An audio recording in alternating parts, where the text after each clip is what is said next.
So Sinead O'Conner died. She was young too. Now, if you are a big fan, my condolences. If not, you might be asking yourself, what do I care about Sinead O'Conner? Well, first of all, let's not be insensitive. Secondly, the death of a celebrity, or the death of anyone really, well, that gives us a chance to talk about estate planning, which is something we should all care about. Stand by.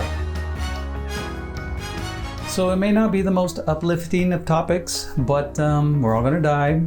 And your estate planning is your attempt to take care of your heirs, prevent disputes among your heirs, make sure your wishes are carried out, save your estate money, and well, just make the whole unpleasant process as painless as possible. There are essentially 3 different approaches to estate planning. The first is very popular. Do nothing. It's cheap and it's easy. Those are the advantages. Look, I'm gonna shoot you straight. There might be situations where doing nothing is absolutely the right approach. It comes down to how many assets you have. So, if you're living month to month, if you don't own any real estate, if you don't have retirement accounts, well, look, I'm not going to tell you to take what little money you have and go give it to an attorney to draw up your estate documents. No, go buy food, go pay the rent. What will happen when you pass away is that your heirs, your children or your spouse or whomever, they'll take your personal belongings and divvy them up, and basically that'll be the end of it. There's probably not going to be any need for a probate. Now, if you have a vehicle or a boat or a home, anything with a title,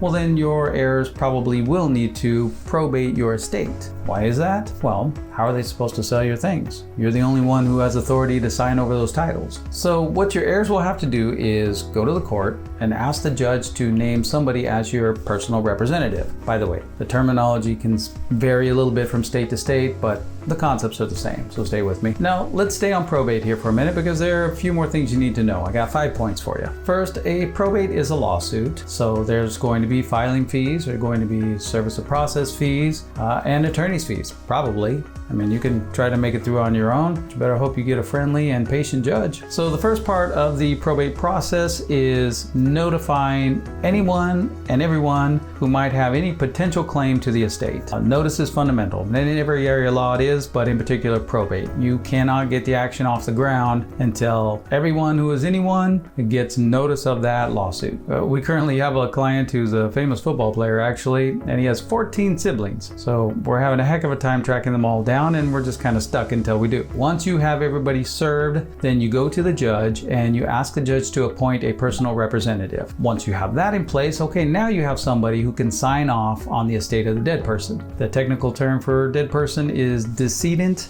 and I'm going to say that because it just sounds better. And obviously I'm giving you the simplified version here, but the personal representative will marshal the estate assets. And that's a fancy way of saying make a list of the decedent stuff. Finally, you're gonna go put all this before the judge. The judge is gonna have a look at the state statutes and then issue an order saying who gets what. So that, in very simple terms, is a probate action. I didn't get into disputes among the heirs or creditor claims or just how very long and expensive these things can get. Keep all that in the back of your mind. So in part 1, we talked about the do nothing approach, where you die without a will or anything, and that's called dying intestate. Okay, but let's say you have a home, maybe a vehicle or 2, some assets, and you have some opinions about what you'd like to see happen when you pass away. In other words, you're not willing to just let a judge make all those decisions. You'd like to have some say in who gets what and under what circumstance. So for example, you're willing to help young Johnny with his educational expenses, but you're not buying the guy his weed, right? I mean, you get what I mean. We all do think like this. I want to help the kid out, but I don't necessarily trust the kid to make good decisions.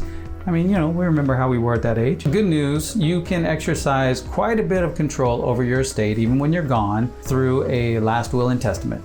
Do a will, guys. It's very inexpensive, and really just about everyone should have one. Now, in your will, for starters, you're going to name your own personal representative. So you're not leaving it to the judge to make that decision for you. Now, I don't know about you, but I would like to pick that person myself, because the person that the judge might appoint based on state law is not necessarily the best person for the job. Now, the will is not just about money. You also get into other fun stuff like, pull the plug stuff. A technical term for that is healthcare directive. So, if I'm in a coma, first of all, I would like to pick the person who's going to make those healthcare decisions for me when I can't make them for myself. Or if I'm on the iron lung, I want to have some input as to how long you keep me in that condition before you just let me go. All that kind of fun stuff. Now here's something maybe you didn't think about. Let's say that physically you're in good shape, looks like you're going to go long, but mentally you can't really make all your own decisions. All right, well, let's take advantage of the will and build in some provisions for that situation. You know, you can say stuff like, hey, don't keep me locked in a room all day long, wheel me out into the sunlight, or take me to church on Sundays. It's nice, take advantage of the fact that you have a will. Put that in there. Last thing on wills, because hopefully I've pretty much won you over at this point, but bear in mind that your will is not necessarily for you. In fact, in many ways, it's not really for you at all. It's for your loved ones. Remember, they're going to be feeling terrible about the fact that you just died or you're dying, and yet they have to make all these important decisions. So, give them a little guidance. Let them know what your wishes are. They will definitely appreciate that. Okay, so now we get to the good stuff. Hopefully in part 2, I convinced you that you're going to need a will at a minimum, but with a will, you're still going to have to go through the probate process. Well, not you, your heirs. So your heirs will need to incur the expenses that we outlined in part 1. They're going to need to follow those procedures for a probate action.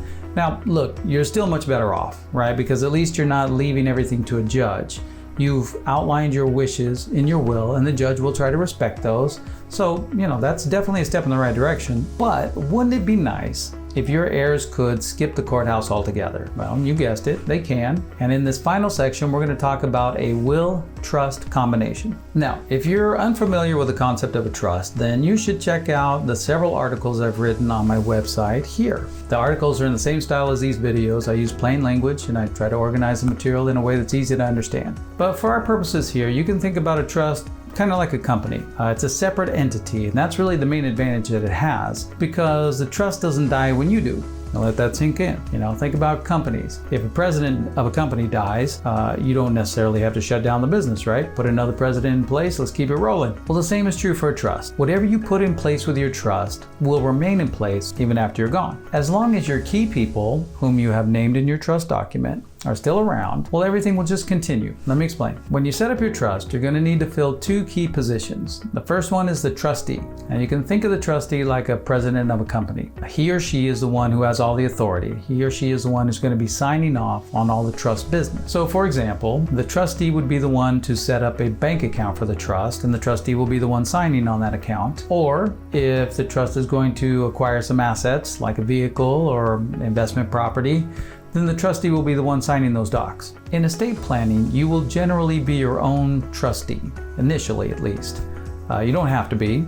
You could name somebody else to be the trustee of your trust, and there might be some reasons why you would want to do that in certain occasions, but it's definitely more convenient to be your own trustee. The key is the successor. You're going to want to think very carefully about the person you name as your successor, because he or she is really the key to making this whole thing work when you're not around. Now, the next thing you have to have are beneficiaries. Maybe that's where a trust is a little bit different from a company, unless you think of shareholders as beneficiaries. Actually, that kind of works. Anyway, you got to have beneficiaries, and those will commonly be your heirs. So spouse, children, favorite charity, you get to decide. We could talk endlessly about trusts. They are remarkably useful creatures, and there's a different kind of trust for every conceivable situation. But for now, let's just talk about the interplay between your will and your trust. You've got a pour-over will that points to your trust, and you've got people in place to run the trust when you're gone. That's optimal. So that, my friends, is why you care about Sinead O'Conner passing away, in addition to the fact that you're a good person. One last thought. I may have convinced you that this will-trust combination is remarkably useful,